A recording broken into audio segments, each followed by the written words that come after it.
The broom hit the marble before anyone moved. Not a crash, not a clatter.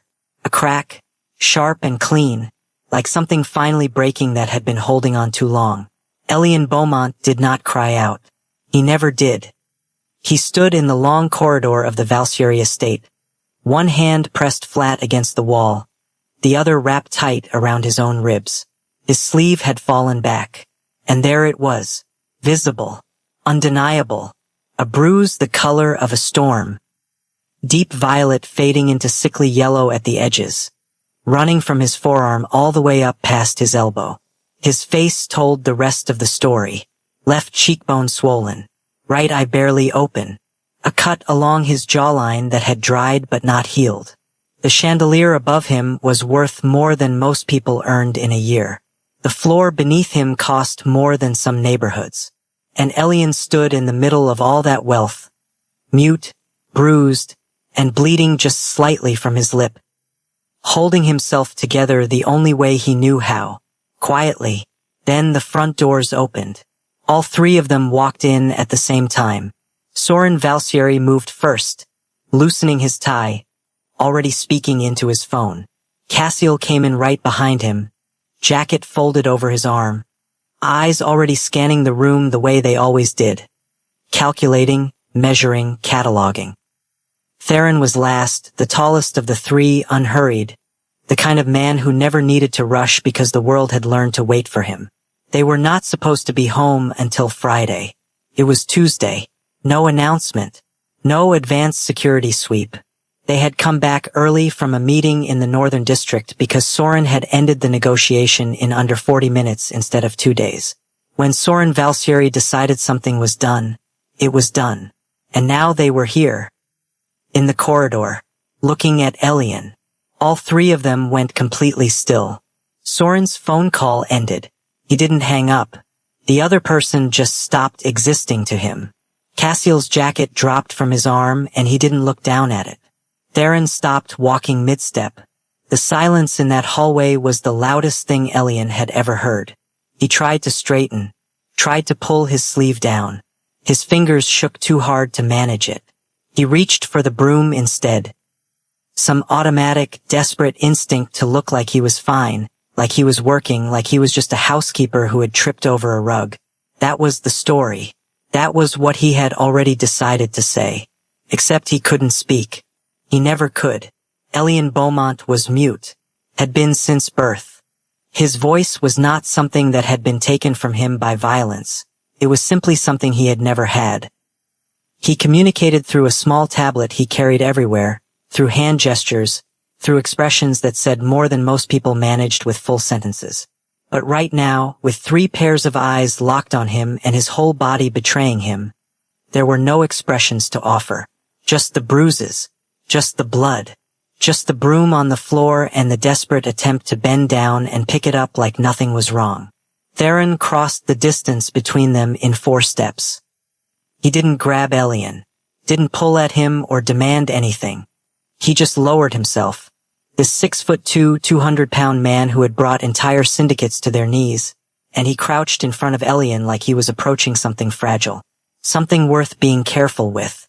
His voice, when it came, was barely above a whisper. Elian, just the name. But the way he said it, the weight behind it, the controlled restraint of a man fighting every instinct he had. That single word held an entire question. Elian shook his head. Hard, fast, protective. He was protecting someone. That much was obvious. His eyes had cut sideways for just 1 fraction of a second, down the east corridor, before snapping back to Theron's face. Someone in this house had done this. Soren turned and looked at the east corridor. Then he looked at Cassiel. Cassiel was already pulling out his phone. Not to call anyone, but to pull up the internal estate system, security logs, staff schedules, visitor access records. Soren's voice came low and level. Not angry. Anger was something amateurs used. Who came through this corridor today? The guard stationed at the far end of the hall didn't answer immediately. That half-second of hesitation was its own kind of answer. And the moment Soren Valsieri registered it, His expression didn't change. It just became very, very calm. The kind of calm that had a body count. Hi viewers. If someone you loved had been protecting the person who hurt them, would you have been able to stay as calm as these three men did? Drop your answer in the comments. I genuinely want to know. The security doors at the end of the east corridor sealed with a low, mechanical thud. No one had pressed a button. Cassiel had triggered it remotely from his phone. Whatever was on that end of the hallway, whatever or whoever was still inside this estate, wasn't going anywhere. Elian heard the seal lock. His eyes went wide, because somewhere down that corridor, the person he'd been protecting had just heard it too. And they now knew. They had been seen. 10 minutes earlier. The east wing of the Valsieri estate was empty by 6 a.m. most mornings. The cleaning staff rotated through in pairs, and Elian always took the early shift alone. He preferred it that way. Quiet halls. No one asking why he was using the tablet to answer a simple question. No one watching him too closely. He had been sweeping the corridor outside the study. Slow, methodical, the way he did everything. When the door at the far end opened, he didn't turn around right away. He should have. What happened in the next 4 minutes was not the first time. That was the part that made it worse. His 5-year-old son Zion had woken up early that morning. Zion always woke up before sunrise. Bouncing, relentless, full of energy that Elian never quite understood how such a small body contained. The boy had wandered from the small apartment quarters Elian had been given at the back of the estate, found his father gone, and come looking. He found him on the corridor floor. Elian was already trying to stand up, one hand flat on the marble, one arm pressing against his ribs where the impact had been sharpest. His tablet had skidded 4 feet away when he fell. He couldn't call out. He couldn't scream. He could only breathe in short, shallow pulls and wait for the pain to tell him what was broken and what was just badly hurt. Zion stood in the doorway and stared. He was 5. He had his father's quiet eyes and his father's tendency to absorb things before reacting. He stood there for 3 full seconds, taking it all in, the broom on the floor, his father's face, the person disappearing around the far corner. Then Zion walked across the corridor, picked up Elian's tablet, and pressed it into his father's hands. Elian typed fast. "I'm okay. It's okay. Don't be scared." Zion read the screen. Then he looked up. "Papa." His voice was steady in the way that children are sometimes steadier than adults expect them to be. "That's not the first time." Elian typed again. "I'm fine." "You're not fine." Zion crossed his arms. He had that look. The one that appeared whenever he had made up his mind about something and no argument was going to change it. "I'm calling them." Elian grabbed his son's wrist. Gently, shook his head. His eyes were urgent. Zion didn't pull away. He just looked at his father for a long moment. Really looked at him the way children do when they're measuring how much danger a person is actually in versus how much that person wants them to think everything's okay. Then he reached into the small pocket of his pajama pants and pulled out the emergency contact card. Every staff member at the Valsieri estate had one. Standard procedure. 3 numbers, 3 names. Soren, Cassiel, Theron. "They won't be angry, Papa." Zion's voice was quiet and completely certain. "They love you." Elian's hand tightened around his son's wrist. Not to stop him. Just because that sentence, spoken with such simple, total confidence by a 5-year-old who had no reason in the world to doubt it, broke something open in his chest that had been sealed shut for a very long time. He let go. He turned away, and Zion sent the text. What the message said was short and direct. "My papa is hurt. East Corridor. Come home." Elian didn't know what Zion had sent until the security doors sealed and he heard the lock engage. But here was the thing no one in that hallway knew yet. Not even Cassiel, reviewing the access logs on his phone. The Valsieri triplets had not come home early because of an ended negotiation. They had already been on their way back. Because 2 weeks ago, quietly, without telling Elian, without explaining why, Cassiel had flagged an anomaly in the estate's internal movement logs. A pattern of entries and exits that didn't line up with any scheduled staff activity. Someone had been accessing the East Wing at irregular hours. They had been watching. Not close enough, it turned out. Not soon enough. But they had been watching. And the moment Zion's text hit Soren's phone, all three of them were already 12 minutes from the front gate. The bruises Theron had seen, the ones on Elian's forearm, the swelling across his cheekbone, those weren't from this morning alone. Cassiel knew it the moment he pulled the medical flag that the estate physician had filed 3 weeks ago. A routine notation. Minor contusion, right shoulder. Elian had attributed it to a fall. Then 2 weeks ago, bruised wrist, attributed to a door. Then last week. Then this morning. What hurt most wasn't the bruise. It was how practiced he was at hiding it. Zion sat down on the corridor floor next to where Theron was still crouching in front of his father. He pulled his knees to his chest and looked up at the 3 men his father had been protecting someone from knowing about. "I texted you," he said to Soren, matter of fact. "You came fast." Soren looked down at the boy. Something moved through his expression that didn't belong in a face that usually gave nothing away. He crouched down too. "Yes," Soren said. "We did." Cassiel was already walking the east corridor, phone out, logging every door, every junction, every access point. He already had a name. He just needed 40 more minutes of verification before he said it out loud. And Elian, still standing with his back against the wall and his ribs screaming and his son sitting calm as stone on the floor beside him. Elian looked at Theron and finally, slowly, stopped trying to hold himself upright. Theron caught him before his knees gave. No hesitation. No fumbling. Just there, solid and steady. Like he had been waiting for exactly this moment. Down the sealed corridor, someone had stopped walking. Had pressed themselves against a wall. Was listening to the silence on the other side of that locked door. And was beginning, for the first time, to understand the size of the mistake they had made. No sirens. No arrests. No doors kicked in.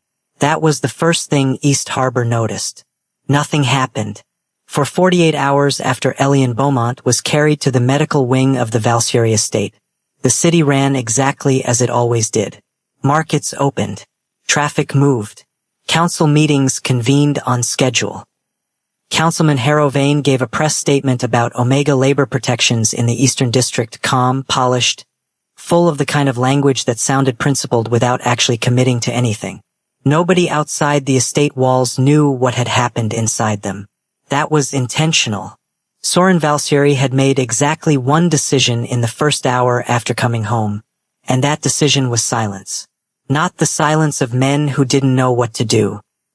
The silence of men who had decided that reaction was a luxury they could not afford right now. Not when the person who had done this was still inside the city. Still moving. Still under the assumption that nothing had changed. Let him believe that. For now. The East Wing security footage was the first thing Cassiel pulled. He sat in the operations room. A space most of the estate staff didn't know existed. 3 floors underground. Walls lined with monitors and access terminals. And he worked through the footage frame by frame. Methodical. Patient. The kind of attention that made people nervous because it never missed anything. He found the gap at the 6:04 a.m. mark. 6 minutes of footage. Gone. Not corrupted. Not damaged by a system error. Deleted. Manually. From an internal terminal. Using a passcode that belonged to one of the estate's senior security staff. Cassiel sat back. That mattered. This wasn't a stranger who had gotten lucky. Someone had planned for this. Had known the camera positions. Had accessed the security system before the incident and arranged for a window of invisibility. That took planning. That took access. That took someone on the inside. While Cassiel worked the footage, Theron was moving through the staff quarters. Not interrogating, not threatening, just talking. Quietly, conversationally, the way Theron did everything. He asked about schedules. About which staff had been present in the East Wing between 5:30 and 7 a.m. About who had been seen with the visitor. The visitor. That was the other piece. because the estate access logs, the ones Cassiel had flagged 2 weeks ago, showed a series of entries under a guest authorization code. The code had been issued 4 months ago. Standard visitor clearance for a short-term consultation. The kind of code that should have expired in 2 weeks but had been quietly renewed 3 times without going through the standard approval process. The renewal approvals traced back to a single signature, a name that appeared on city documents constantly, on charitable foundation boards, on labor reform committees. Rowan Vane, 24 years old, son of Councilman Harrow Vane. The same Councilman Harrow Vane who had spent the last 8 months publicly positioning himself as the leading voice for Omega rights in the Eastern District. The man whose campaign posters showed up in every community center from the harbor to the northern hills. The man who had attended the Valsieri Foundation's annual charity dinner 3 times in the past 2 years and shaken every hand in the room like he owned the building. Soren had been in the same room with Harrow Vane 6 weeks ago. Vane had congratulated him on the foundation's community outreach work, had called the estate a model for how powerful institutions could protect vulnerable members of society, had smiled the whole time. Power rarely strikes in the open. It tests the boundaries first. Soren stood in the operations room now, hands flat on the desk, looking at the monitor where Cassiel had pulled Rowan Vane's access log. 47 entries over 4 months. 47 times that code had been used to walk through the gates of this estate. 47 opportunities. And they had flagged the anomaly 2 weeks ago. 2 weeks too late. That was the weight Soren was carrying right now, the weight of 2 weeks. Of the bruises that had been forming while the investigation was still being assembled. Of the physician's report that listed injuries going back further than 2 weeks. Further than they wanted to admit. Cassiel looked at him. The senior guard who deleted the footage, Cassiel said. His name is Marcus Webb. He's been on staff for 3 years. Clean record. No financial irregularities until 6 months ago. He pulled up a secondary screen. A bank account. 3 deposits. Irregular amounts, nothing round enough to look intentional. That was the tell of someone who had been coached on how to make bribes look like something else. The deposits had started 2 months before the first anomalous access log entry. This had been planned for a long time. Soren straightened. He looked at Theron, who had just come back in from the staff quarters. The guard is still on premises? Soren asked. Theron nodded. He reported for his shift this morning like nothing happened. Because he believed nothing had been discovered yet. Because the footage was gone. Because Rowan Vane had walked out of the estate before the security doors sealed. Had been on the other side of the east wing. Had used a secondary exit code they hadn't locked in time. Gone before they could touch him. And so Marcus Webb had come to work this morning, stood at his post and waited. He doesn't know about the financial trace, Cassiel said. No, Soren confirmed. He thinks we're looking at the footage, which we don't have. Theron was quiet for a moment. Then, we have enough to move on the guard. Moving on the guard is the small play, Soren said. Both of his brothers looked at him. Soren's jaw was set. Webb gives us Rowan Vane. Rowan Vane connects back to his father. And Harrow Vane, a sitting city councilman, the face of Omega labor reform, has been allowing his son to use an illegitimate access code to enter an estate housing protected Omega staff. He paused. That is not a guard problem. That is a systemic problem. And I am not interested in solving the small version of this. Cassiel studied him for a long moment. Then he turned back to his terminal and started pulling a different kind of file. Not security footage. Legal documents. Contract clauses. Federal statutes. The Valsieri Foundation's protection agreements for Omega Estate employees had been drafted 4 years ago by a legal team that Soren had paid very well specifically because he wanted them airtight. Every person employed under Valsieri Seal had protections that went beyond standard labor law. Any interference with a protected employee, physical, psychological, coercive, triggered a clause that activated federal oversight jurisdiction. Not city jurisdiction. Federal.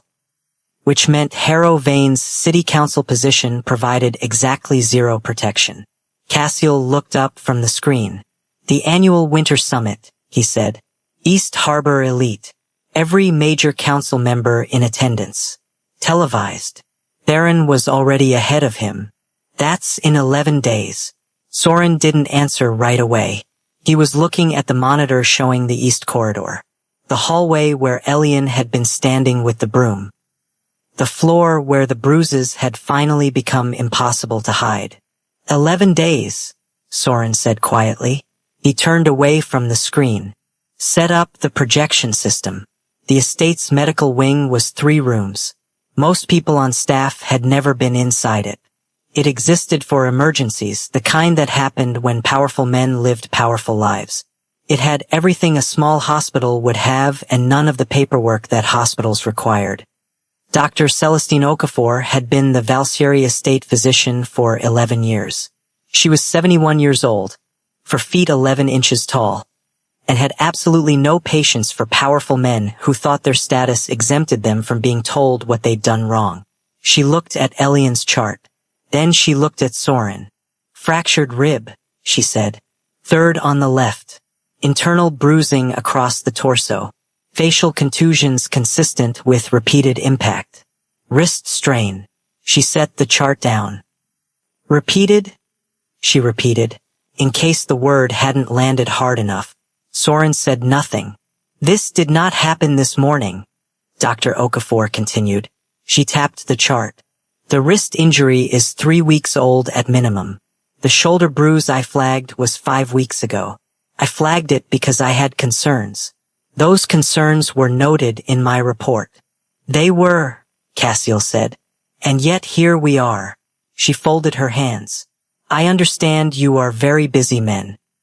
I understand that running whatever it is you run requires your full attention at all times. But I want to be very clear about something. She looked at all 3 of them in turn.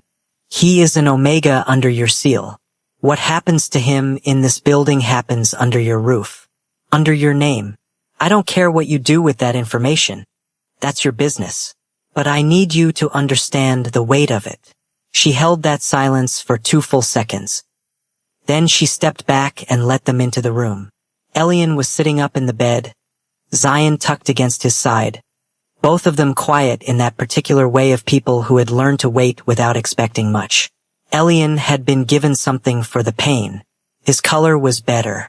The swelling around his eye hadn't gone down yet, but the cut on his jaw had been cleaned and closed. He looked up when the 3 of them came in, and immediately reached for his tablet. He typed quickly. I'm sorry for the trouble. Theron crossed the room and sat down in the chair beside the bed. He didn't take the tablet, didn't dismiss what Elian had written. He just read it and then looked up. You don't have anything to apologize for. Elian typed again. I should have handled it differently. I didn't want to. Theron put his hand over Elian's before he could finish. Gently, just over his fingers. Steady. You were never beneath protection, Theron said. That was never the arrangement. You don't have to earn it. You don't have to manage it for us. You are protected. That's the beginning and the end of it. Elian stopped typing. He looked at Theron's hand over his. Something shifted in his expression, not relief exactly. More like the look of a person who has been carrying something very heavy for a very long time and has just been told, credibly for the first time, that they can set it down. Zion looked up at Theron from where he was curled against his father's side. He had been watching this whole interaction with those quiet, serious eyes. He always says he's fine, Zion said. Theron looked at the boy. I know. He's not fine. I know that too. Zion seemed to accept this. He leaned back against his father and returned to the small wooden puzzle he'd been working on, the one a staff member had found for him in the library. Kaiser Soren moved to the other side of the bed. He reached out and took Elian's hand, the one Theron wasn't holding, and didn't make it a statement, didn't announce it, just held it the way you hold something you've been afraid to break. Elian looked at him. Soren's voice was low. The physician says the wrist injury is weeks old. Elian glanced away. Elian. He picked up the tablet with his free hand. It wasn't always this bad. When did it start? A longer pause. For months ago. For months. Cassiel, standing at the back of the room near the door, did the math instantly. 4 months ago was exactly when the anomalous access log entries had begun. This had not been a pattern that built slowly toward violence. It had begun at violence and stayed there. And for 4 months, Elian had swept floors and cleaned corridors and tucked his son into bed every night and said nothing. Because he had been made to believe, that saying something would make it worse. That was the part that sat heaviest in the room. Not the fracture. Not the bruising. The belief that silence was the safest option. Dr. Okafor reappeared in the doorway. She looked at Elian. 2 days of rest, she said. No lifting. No stairs. Soft food for the next 48 hours because of the rib pressure. Then she looked at the 3 men positioned around the bed. And someone will be in this room or directly outside it at all times. That is not a request. Understood, Cassiel said. She looked at him like she wasn't totally sure she believed him. Then she looked at Zion. And this child, she said, needs breakfast. Come with me. Zion looked up at his father. Elian nodded.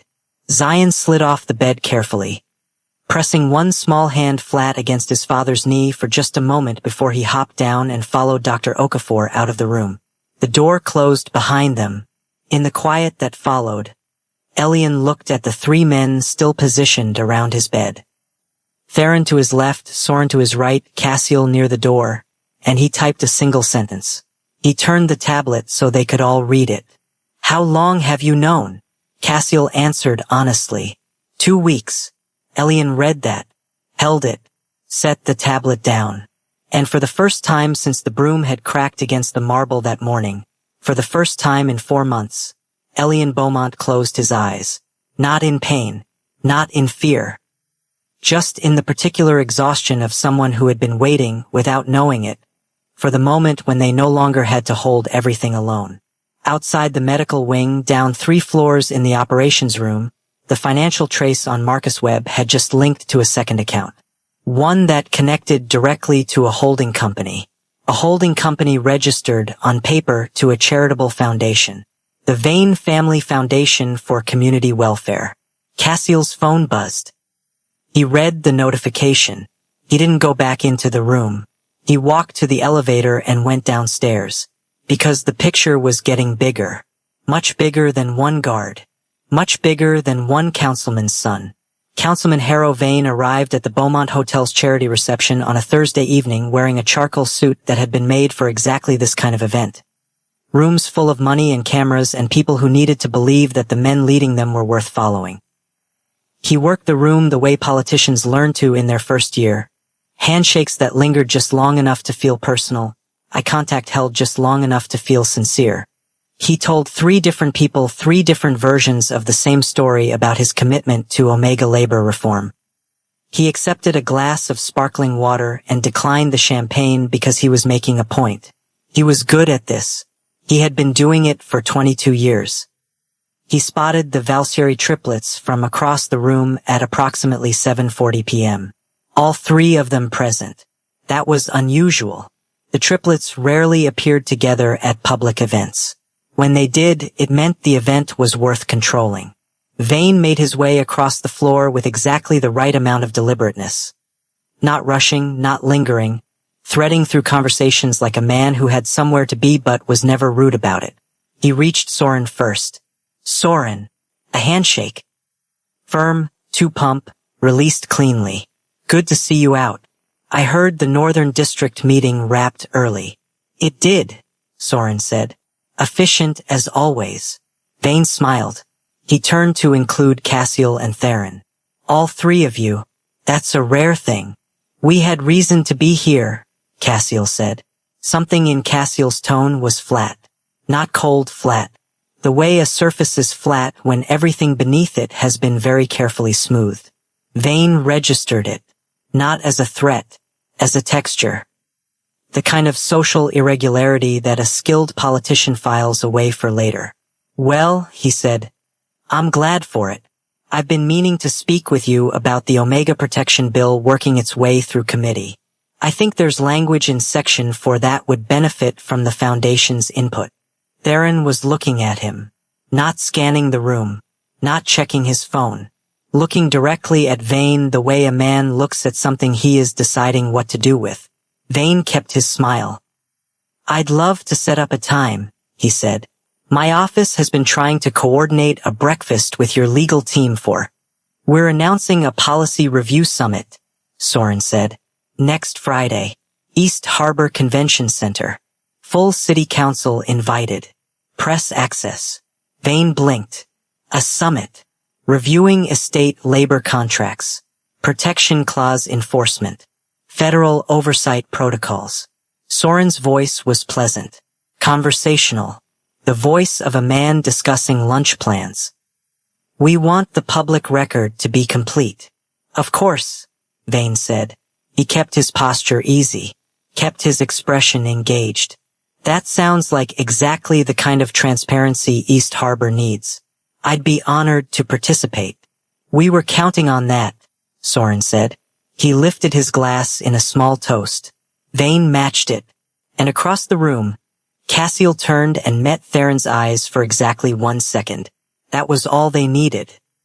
Because what Cassiel had pulled that afternoon had changed the entire shape of this. Harrow Vane's public foundation, the charitable vehicle he used to fund community programs and build his political brand, had been routing money through a shell holding company for the past 3 years. The shell company's ledger showed disbursements to a dozen different accounts. 3 of those accounts were payments to private estate contractors. 2 of those contractors had been providing services at the Valseri estate for the past 18 months, under contracts that had been introduced quietly through a referral network that traced back to Vane's office. This wasn't just about Rowan Vane's access to the estate. This was an infrastructure.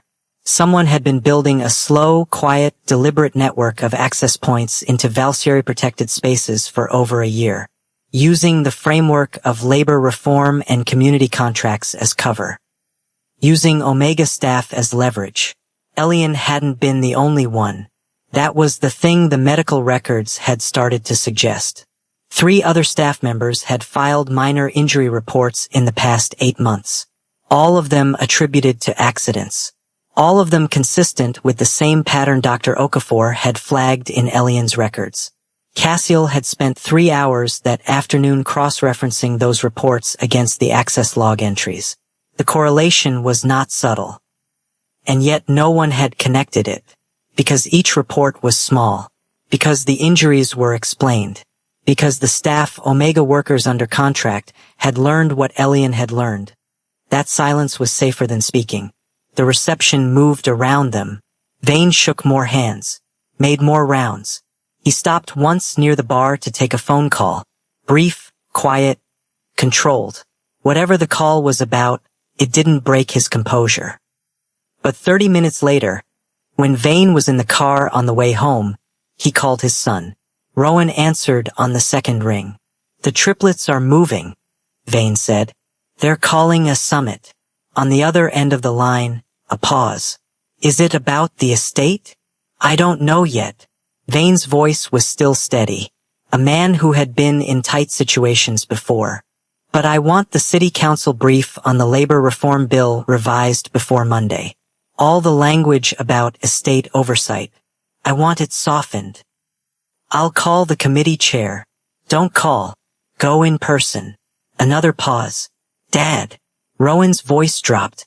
Do they know? Vane looked out the window at the lights of East Harbor moving past. They smiled at me all night, he said. He didn't answer the question, because the smile was the answer.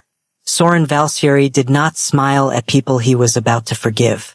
He smiled at people he was about to dismantle. The next morning, Cassiel requested a private meeting with the Federal Labor Oversight Office. Not the city branch. Federal. The meeting was granted in under 2 hours. And that same morning, in a records office 2 blocks from City Hall, A deputy clerk noticed that 3 archived injury reports that should have been routed to the Regional Labor Board for standard review, had been pulled from the filing system 6 months ago and never returned. The pull request was logged under a name she didn't recognize. She ran the name through the staff directory. It didn't exist. She flagged it to her supervisor. Her supervisor picked up the phone. And somewhere in the Valsieri operations room, a notification appeared on Cassiel's second monitor, the one linked to the city's records access alerts, with a timestamp, a flag, and a name that had already appeared 3 times in the financial trace. The picture wasn't just bigger than one guard anymore. Harrow Vane had spent 8 months building something, and he had built it right under the Valsieri seal, right inside their walls, believing that if the structure was subtle enough, the men inside would never look down at the foundation. He had miscalculated, because 11 days from now, the lights of the East Harbor Convention Center would go up, and everything Vane had built, every layer, every contract, every buried report, was going to be projected on a wall in front of every powerful person in this city. Cassiel looked at the notification on his screen. Then he typed one message to Soren. For words. It goes deeper. Come down. The elevator doors opened 30 seconds later, and the preparation for the summit that would change East Harbor forever had just officially begun. The lights inside the East Harbor Convention Center came up at exactly 7:02 p.m. Not 7 o'clock, not 7:05, 7:02. That 2-minute delay was intentional.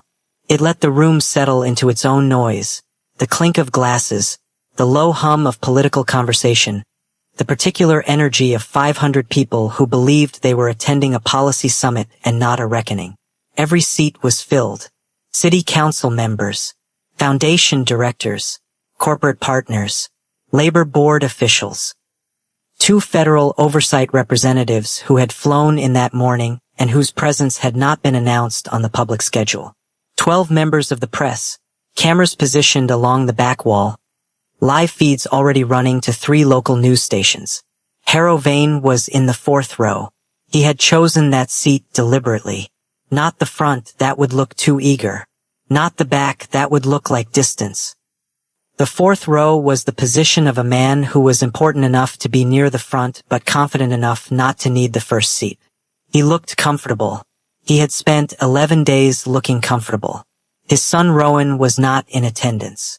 That had been decided quietly 3 days ago, after the committee chair meeting went longer than expected and came back with information that made Vane's legal team spend 2 consecutive nights awake. Cassiel stepped onto the stage first. No introduction. No music.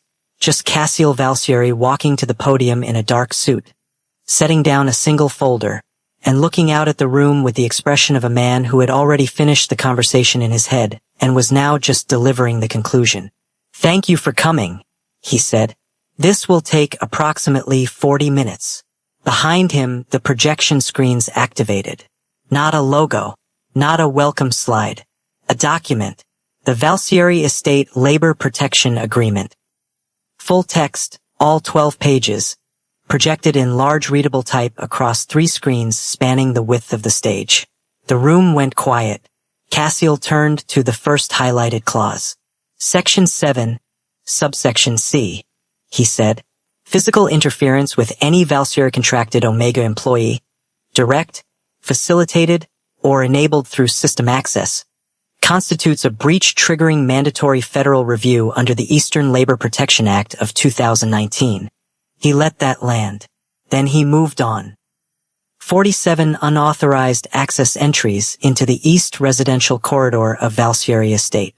Logged between the 14th of March and the 9th of July. The screen changed. Access logs. Dates. Times.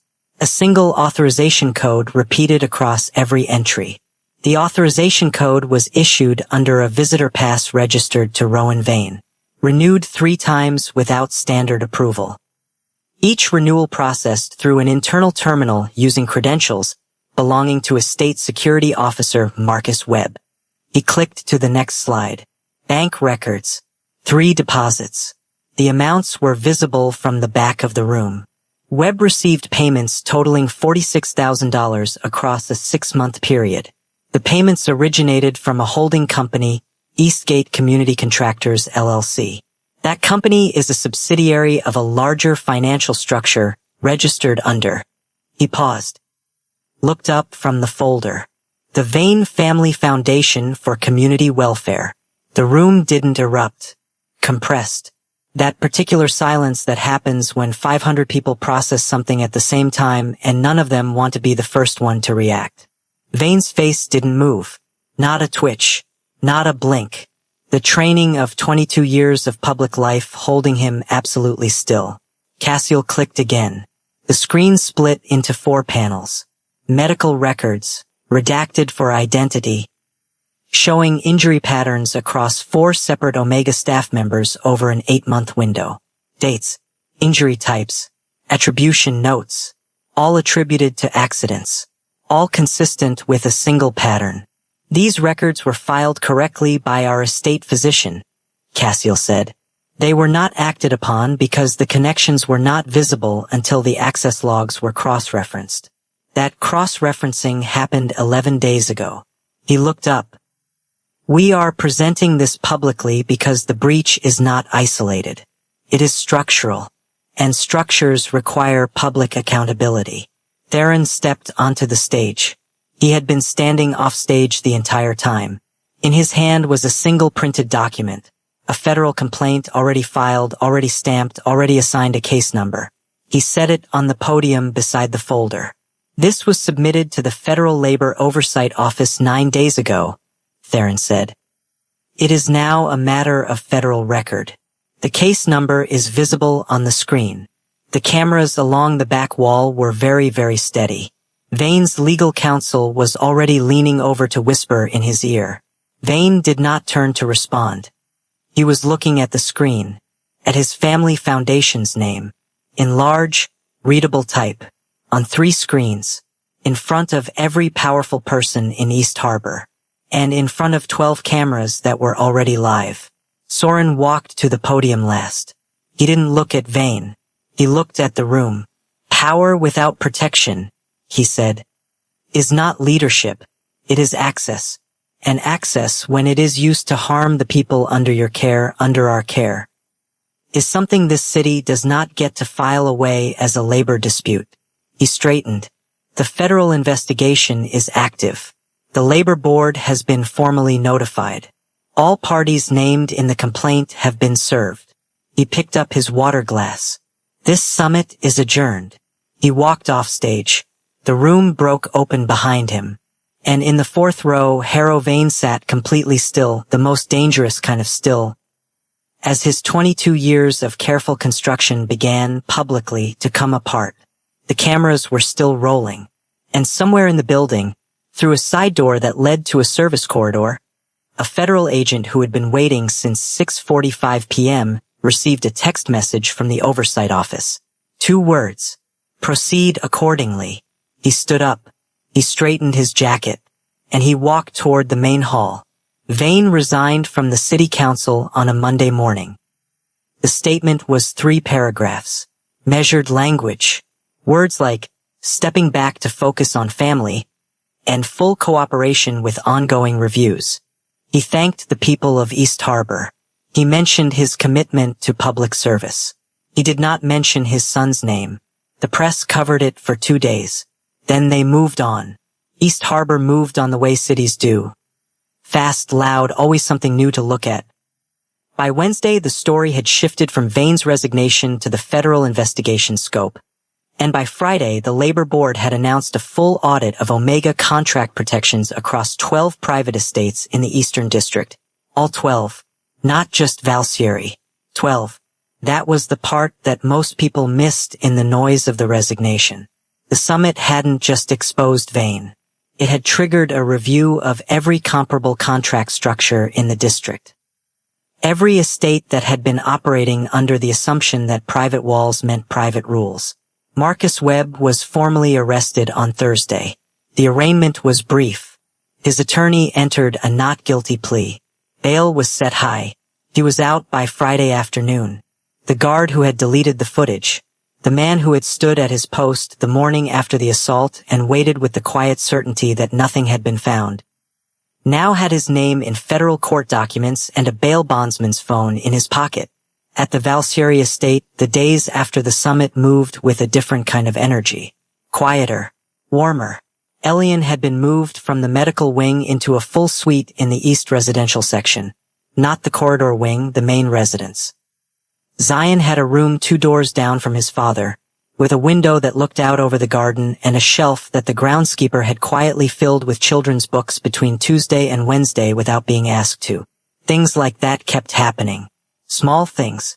Coffee appearing outside Elian's door in the morning before he was awake. A new tablet delivered to his room, newer model, faster, bigger screen, because someone had noticed his old one had a cracked corner. Zion's favorite cereal appearing in the kitchen, even though it wasn't something the estate normally stocked. Nobody claimed responsibility for any of it. Nobody needed to. Elian noticed. He noticed every single thing. It was in his nature to notice. He had learned, over years of communicating without words, to read rooms and people and small gestures the way most people read sentences. He could tell you what a person meant by the angle of their shoulders before they opened their mouth. He could read a room's temperature in under 30 seconds. And the temperature of the Valsieri estate right now was something he didn't have a word for. Not on his tablet. Not in any language. It was the feeling of a door opening that had been sealed so long you'd stopped believing the room behind it was real. One evening, 4 days after the summit, Elian took Zion to the estate library. He hadn't been back there since the morning everything changed. He stood in the doorway for a moment. Zion went straight to the shelf where the wooden puzzle was, the one Dr. Okafor had found for him, which had been returned to the library but with a small piece of paper tucked under it that said Zion's in neat handwriting. Elian walked to the window seat. He sat down. He was still there, tablet in his lap, looking out at the garden, when Theron found him 40 minutes later. Theron didn't ask what he was thinking. He sat down in the armchair across from the window seat and opened a report he'd been reviewing all day and kept reading it. They stayed like that for an hour.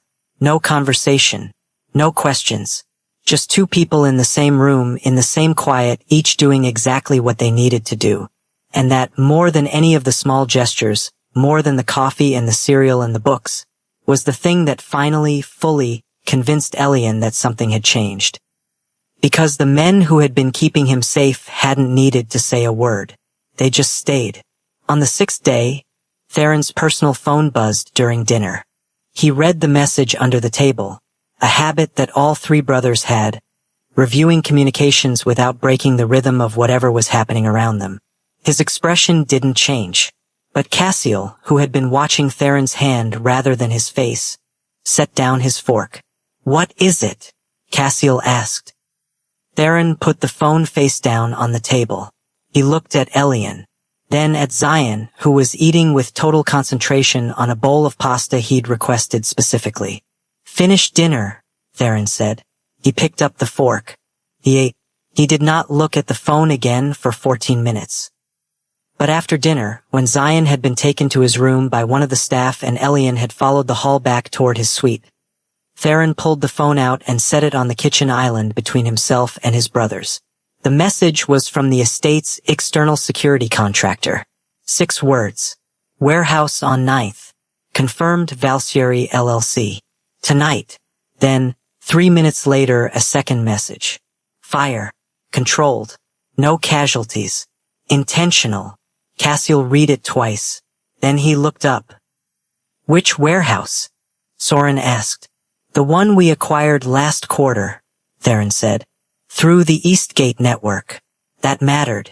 The Eastgate network was the same financial infrastructure that Cassiel had traced back to the Vane Foundation. The same shell structure named in the federal complaint. Someone had burned a warehouse that was connected, even tangentially, to the public exposure of their operation. This was not a warning to the Vane family. The Vane family was already finished.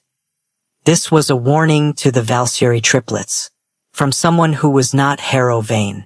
Someone further back. Someone the investigation hadn't named yet.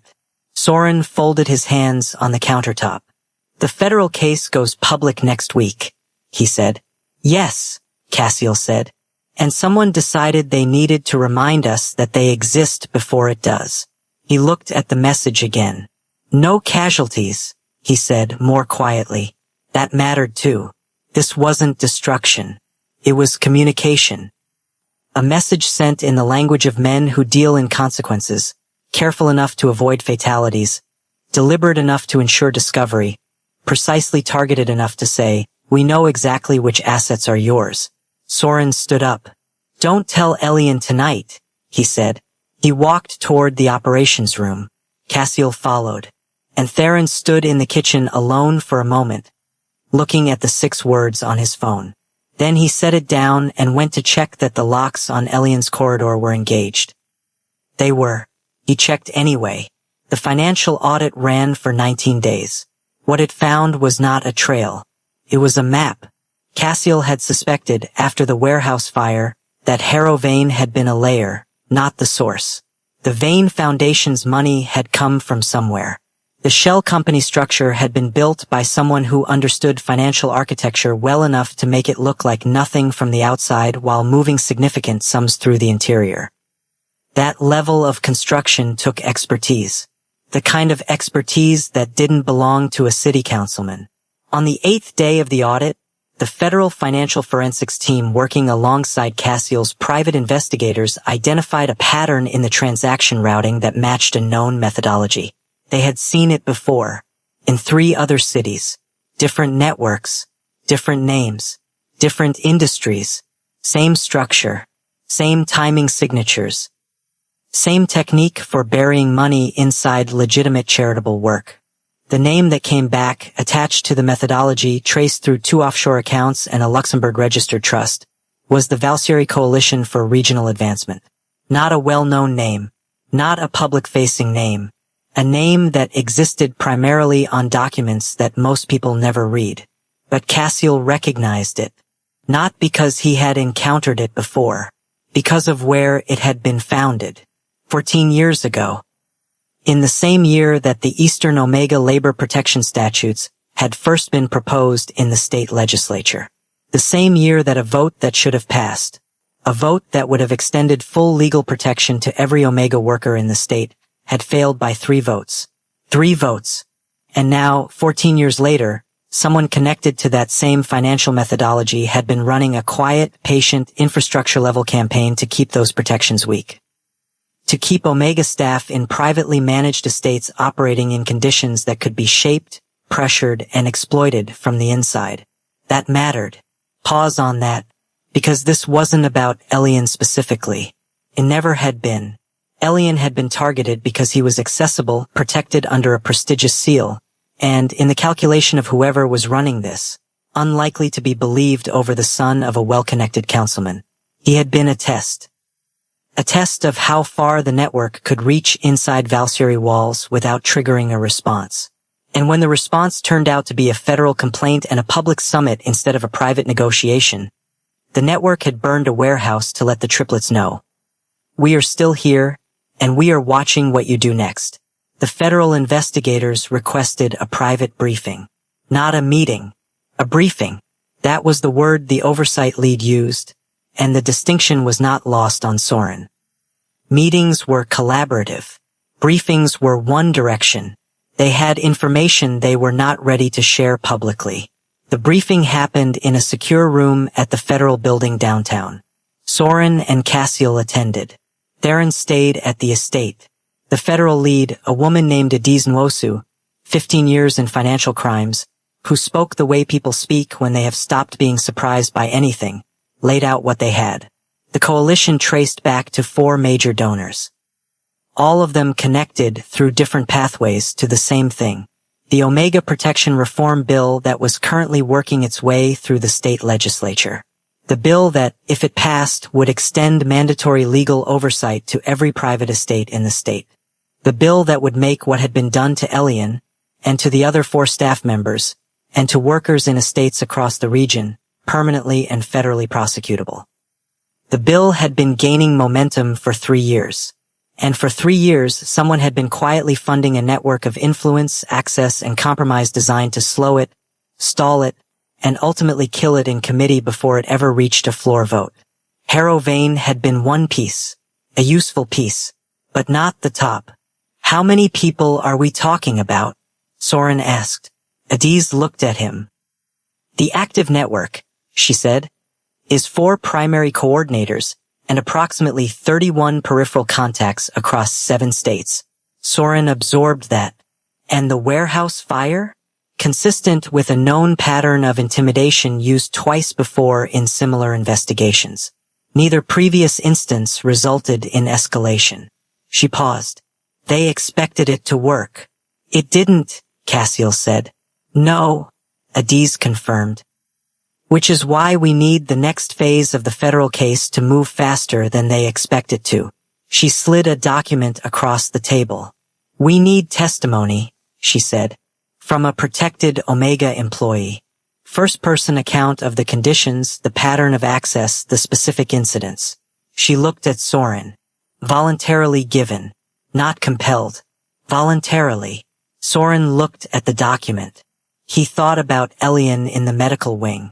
About Elian typing "I'm sorry for the trouble." About how practiced he was at hiding it. I'll ask him, Soren said. He didn't say yes on Elian's behalf. He said he would ask. Adiz noted that. She didn't comment on it. But something in her expression shifted. Slightly.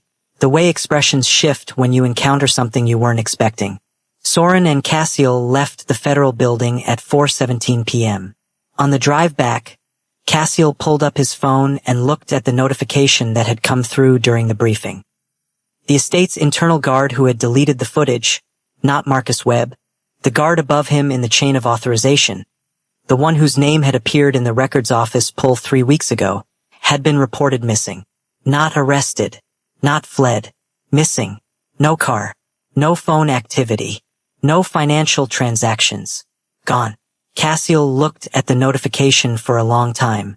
Then he typed one sentence to the federal tip line they had been given at the start of the briefing. Guard above Webb. Now missing. Name in the attached file. He sent it. He put his phone away.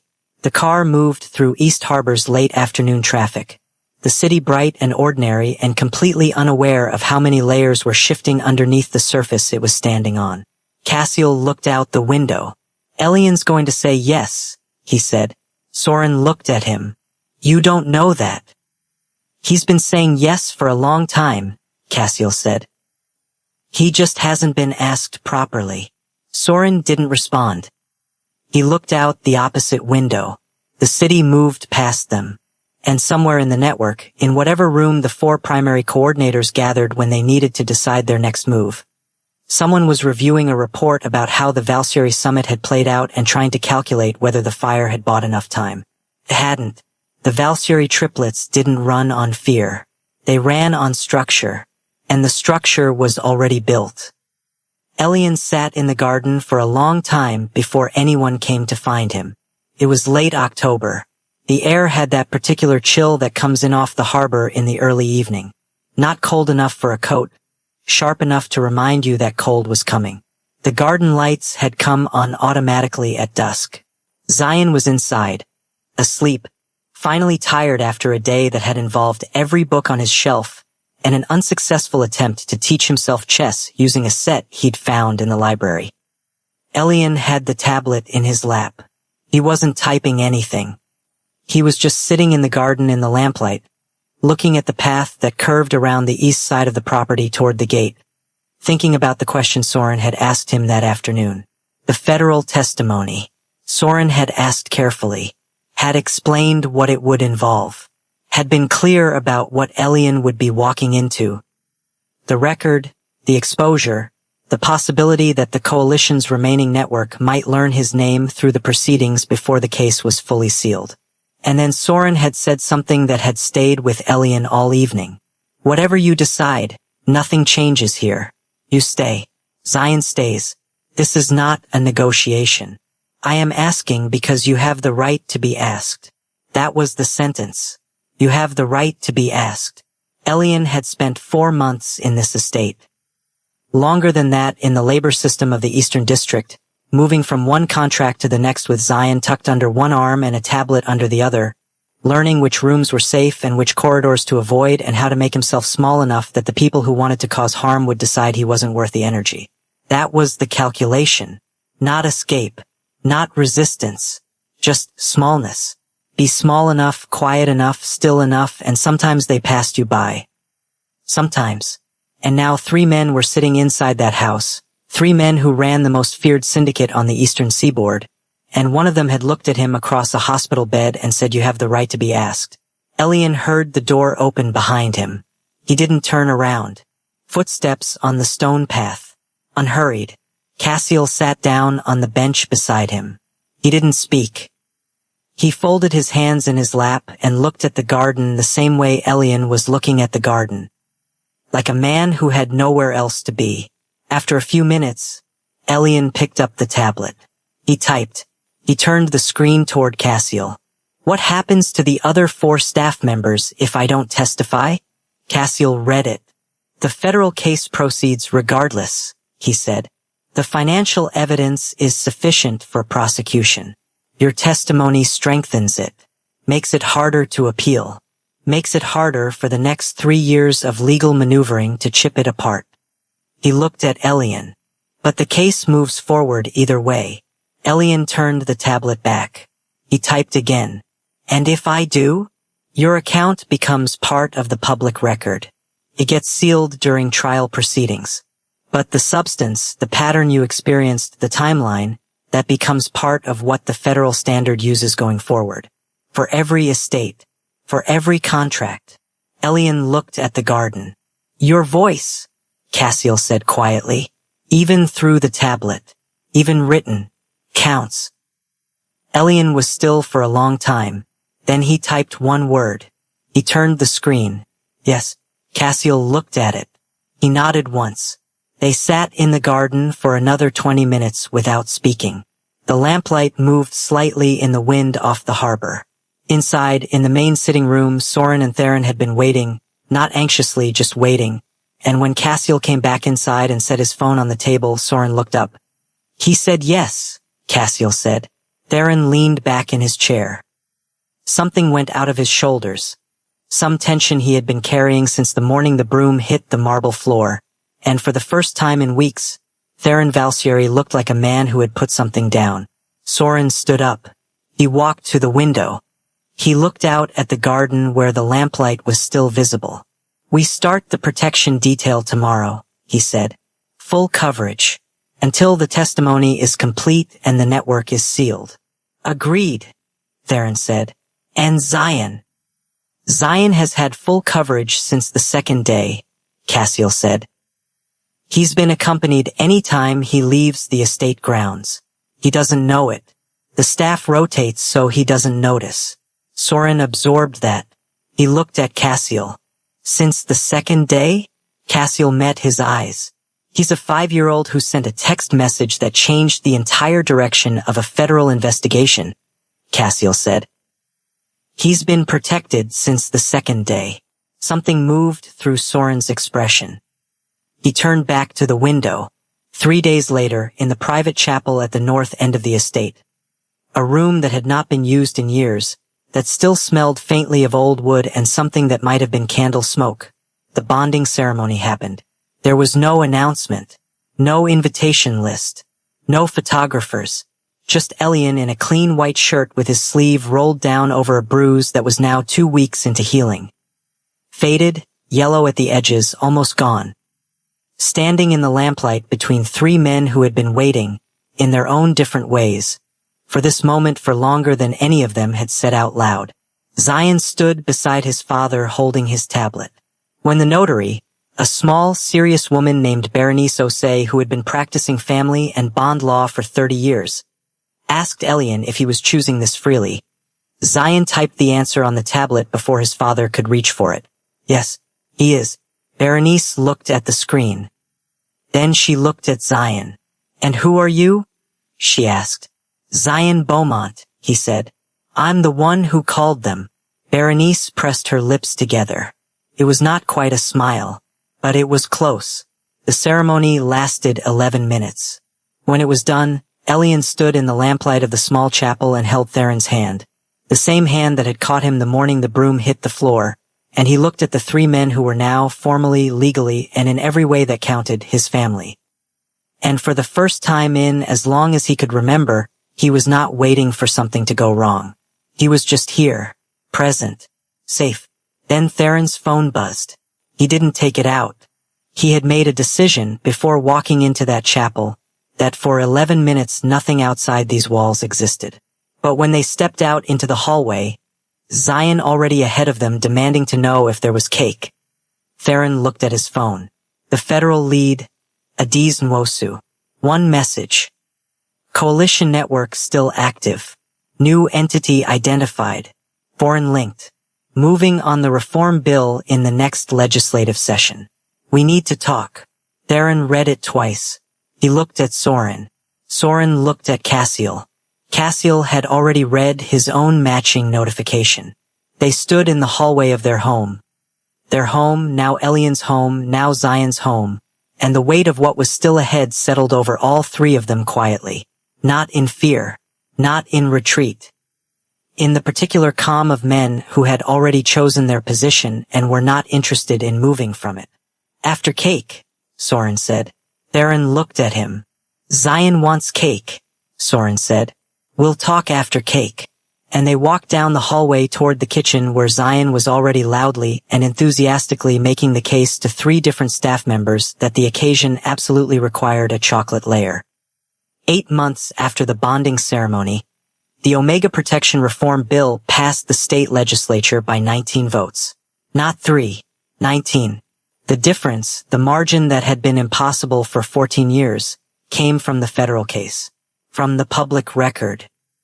From testimony entered by a protected Omega estate worker whose name was withheld during proceedings but whose account of 4 months of systematic access and assault became the human center of a legal argument that had previously been all architecture and no face. The bill's passage was covered on 3 major networks.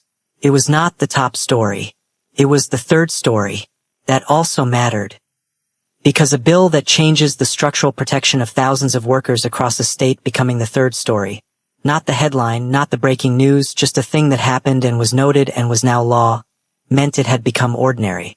Expected. Real. That was the goal. Not spectacle. Structure. Elian watched the coverage in the sitting room of the estate. The volume was low. Zion was asleep. Cassiel was at the desk behind him, working through something, always working through something, and Soren was on the phone in the hallway, and Theron was reading. On the screen, a state senator stood at a podium and said something about progress and accountability. Elian didn't type anything. He just watched. When the segment ended, Cassiel came and sat on the arm of the couch beside him. He looked at the screen. That's yours, he said. Elian looked at him. Cassiel was looking at the screen. The margin, he said. 19 votes instead of 3. That's yours. Elian looked back at the screen for a moment. Then he picked up his tablet. He typed. He turned it toward Cassiel. Ours. Cassiel read it. He sat with that for a second. Then he nodded. Ours, he agreed. The months that followed moved differently than any months Elian could remember. There was work. The federal case was still active, still generating documentation that required review, still pulling him in for preparation sessions with the legal team on Tuesdays and Thursdays. Adiz Nwosu had become a regular presence in the estate's conference room, a woman who had decided, sometime around the 4th preparation session, that she liked Zion enormously and always brought something for him without making a production of it. There was Zion, growing with that particular speed that children maintain when they feel completely safe, as though security and comfort are the actual fuel for height and vocabulary and the endless expansion of opinions about every topic in the known world. He had strong opinions now about chess. He had beaten Cassiel twice. Nobody could explain it. Cassiel had reviewed both games afterward in careful detail. He still couldn't explain it. And there was the quiet work that nobody saw. The work of learning a new shape for a life. Elian had been brought in as a formal translator and cultural liaison for the Valsieri Foundation's Omega Community Outreach programs, a role that turned out to be more than ceremonial. He traveled twice a month. He sat across from workers in other estates and listened, through the tablet, through gestures, through the particular attentiveness that comes from a lifetime of having to read rooms. And he built a record of what was actually happening in those walls. He brought that record back to Adiz. Every time. 7 months in, Elian stood in the kitchen one morning before anyone else was awake and put his hand flat on his own stomach. He stood there for a long time. Then he went to find the test he'd bought 3 days ago and hadn't opened yet. The result came up in under 2 minutes. He stood in the bathroom with the test in his hand and the lamplight on and the estate completely quiet around him, and he thought, with a clarity that he hadn't expected, a brightness rather than weight, that a year ago he had been on a corridor floor with a fractured rib. And now, this Luna was born in the spring, small, determined, furious at the world in the way that newborns are when they have decided they would like things to be arranged differently and they are not yet able to specify how. Soren held her first and looked like a man who had been entirely taken apart and was not unhappy about it. Theron held her second and did not speak for several minutes. Cassiel held her third and said, very quietly, more to himself than anyone, "Hello." Luna looked at him with the ancient, unfocused intensity of a person who has just arrived and is deciding whether the people around her are worth the trouble. She seemed to conclude that they were. 8 months after Luna's birth, Elian stood in the same garden where he had told Cassiel yes. The same bench, same lamplight, same harbor chill in the evening air, and put his hand on his stomach again. Twins, the physician would tell them 3 weeks later. 2 heartbeats. Strong. River. And Atlas.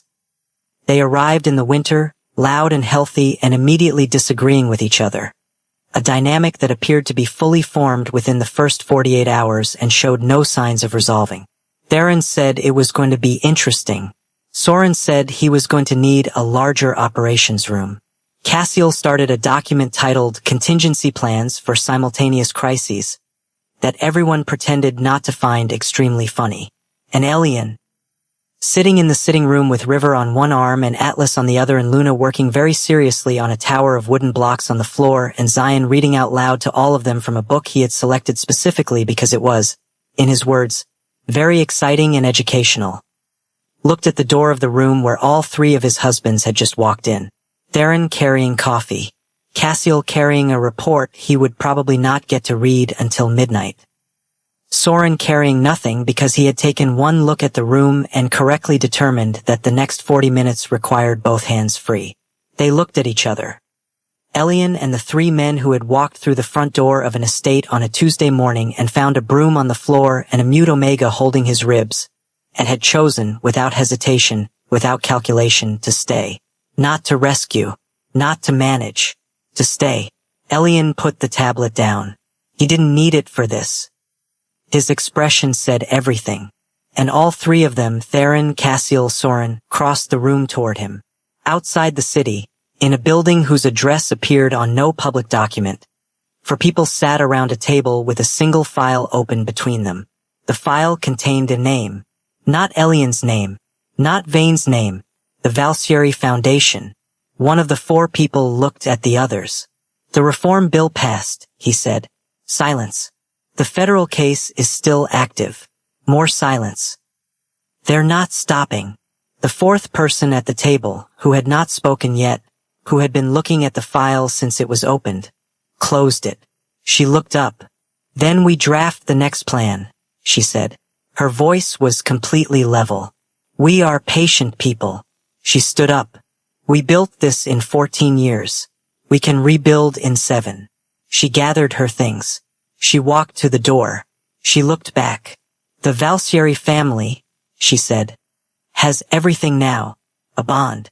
A child. A bill. A record. She paused.